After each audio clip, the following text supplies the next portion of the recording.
नमस्कार। चलिए आज एक बहुत ही बेसिक लेकिन साथ ही साथ बहुत ही कमाल के सवाल की तह तक चलते हैं। एक ऐसा सवाल जो हमारी रोजमर्रा की दुनिया से जुड़ा है। तो शुरू करें।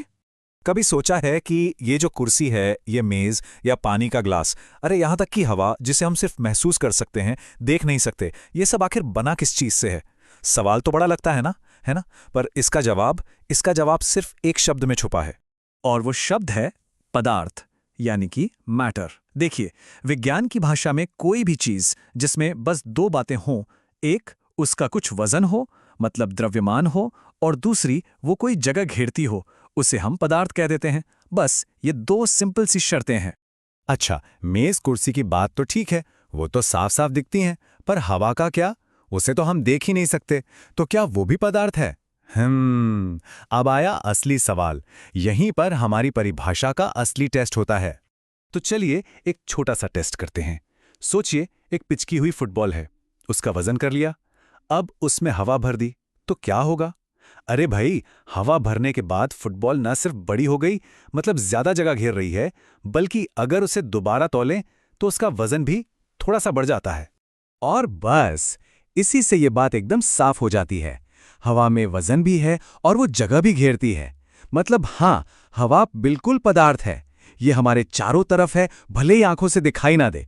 तो ठीक है, अब ये तो समझ आ गया कि पदार्थ क्या है। लेकिन कहानी यहीं खत्म नहीं होती।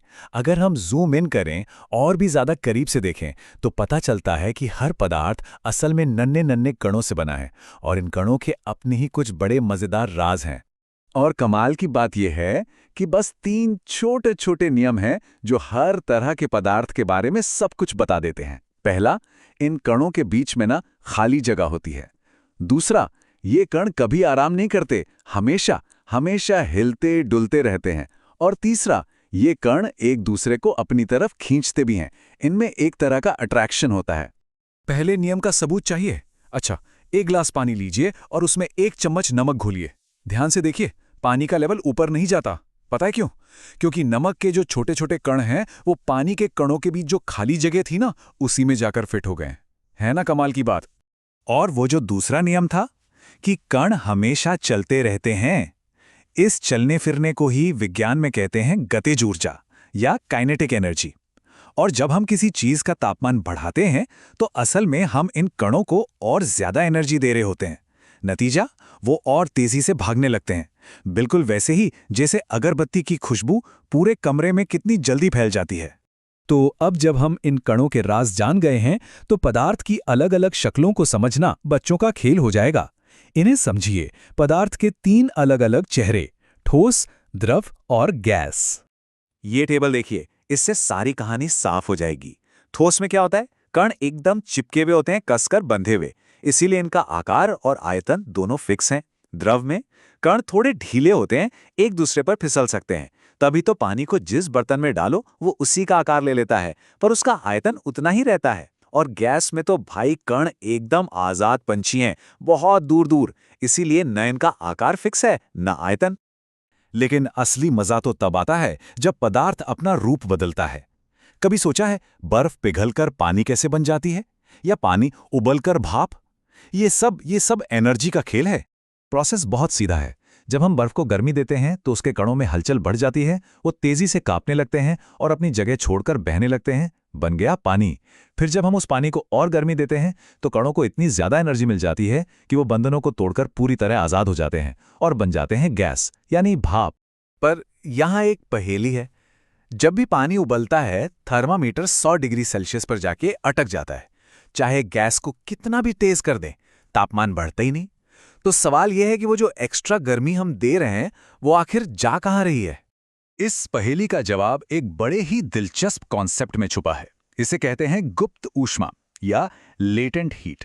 ये गर्मी का एक ऐसा सीक्रेट एजेंट है जो तापमान बढ़ाने के बजाय कुछ और ही काम कर रहा होता है। इसे ऐसे समझिए, जब पानी भाप में बदल रहा होता है ना, तो जो भी गर्मी दी जाती है वो तापमान बढ़ाने में नहीं लगती। वो सारी की सारी एनर्जी कणों के बीच के अट्रैक्शन को तोड़ने में खर्च हो जाती है। मतलब उन्हें एक दूसरे से छुड़ाकर पूरी तरह आजाद करने में। यही है वो छुपी हुई गर्मी। और ये कोई थोड़ी बहुत एनर्जी नहीं है। सोचिए 100 डिग्री पर सिर्फ 1 किलो पानी को पूरी तरह से भाप बनाने के लिए 539 किलो कैलोरी की एक्स्ट्रा छुपी हुई एनर्जी लगती है। ये बहुत बहुत ज्यादा एनर्जी है। और बिल्कुल यही वजह है कि 100 डिग्री सेल्सियस के उबलते पानी से ज्यादा खतरनाक होती है 100 डिग्री सेल्सियस की भाप। क्यों? क्योंकि जब भाप हमारी स्किन से टकराती है तो वो सिर्फ 100 डिग्री की गर्मी नहीं देती, बल्कि वो सारी की सारी छुपी हुई एनर्जी भी छोड़ देती है जब वो वापस पानी में बदलती है। और इसीलिए भाप से जलना ज्यादा गंभीर है। तो ये सिर्फ किताबों की बातें नहीं है। ये जो गुप्त ऊष्मा का कॉन्सेप्ट है ना, ये हमारी रोजमर्रा की जिंदगी में होने वाली कई चीजों को समझने में मदद करता है। जैसे कभी सोचा है, ओले गिरने के बाद मौसम अचानक ठंडा क्यों हो जाता है? वो इसलिए क्योंकि बर्फ पिघलने के लिए हमारे आसपास की हवा से गर्मी यानी गुप्त ऊष्मा सोख लेती है। और जैसा अभी हमने बात की, भाप से जलना ज्यादा खतरनाक क्यों होता है, उसका कारण भी यही छुपी हुई एनर्जी है। तो हमने पदार्थ के 3 चेहरे देखे, ठोस, द्रव और गैस। पर क्या लगता है कहानी यहीं खत्म हो गई? क्या पदार्थ के और भी रूप हो सकते हैं जो इन तीनों से बिल्कुल अलग हो? जवाब है हाँ। विज्ञान हमें प्लाज्मा और बोस-आइंस्टीन कंडेंसेट जैसी और भी हैरान करने वाली अवस्थाओं के बारे में बताता है। लेकिन वो कहानी फिर कभी।